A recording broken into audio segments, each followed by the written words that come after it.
రకరకాల ఇండస్ట్రీస్ ఉన్నాయి. ఈ ఇండస్ట్రీకి రావాలని మీకు ఎలా అనిపించింది? డబ్బు సంపాదించుకోవాలి అనుకుంటే ఇండస్ట్రీస్ చాలా ఉన్నాయి. అవును.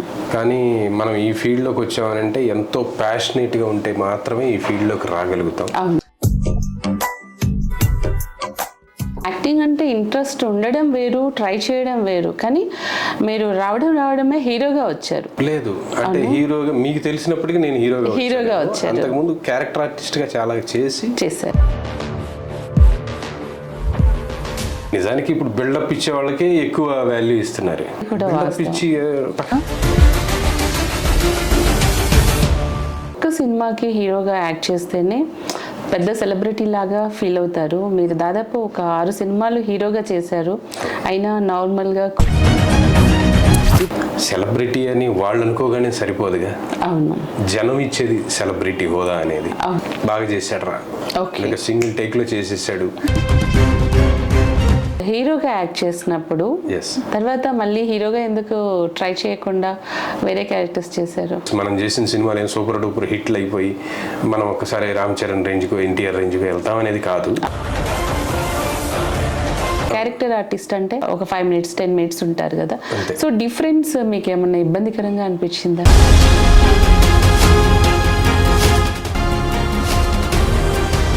ఒక మంచి యాక్టర్ అనిపించుకోవాలి అనేది మాత్రమే నా టార్గెట్. దానికి ఏ మూవీకి వెళ్ళినా సరే నేను అది అనిపించుకునే వస్తా. నాకు జేబు సాటిస్ఫాక్షన్ కంటే జాబ్ సాటిస్ఫాక్షన్ ఇంపార్టెంట్. వినోద్ నువ్వులా ఫిల్మ్ అకాడమీ పెట్టడం ఎక్స్ట్రా బర్డెన్ కదా మీకు? వినోద్ ఫిల్మ్ అకాడమీ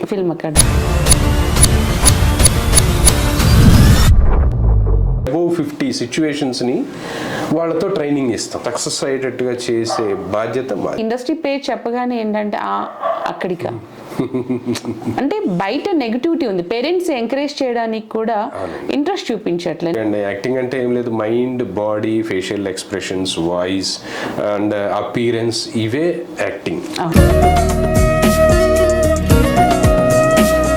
ఈ మూల స్తంభాలని వాటిలో రకరకాల ఇంకా ప్రాక్టీసెస్ ఉంటాయి. ప్రొఫెషనల్ యాక్టర్గా ఉండాలి అంతే. ఇదే టార్గెట్ తో ఉన్నాను, ఇంక ఇదే టార్గెట్ తో.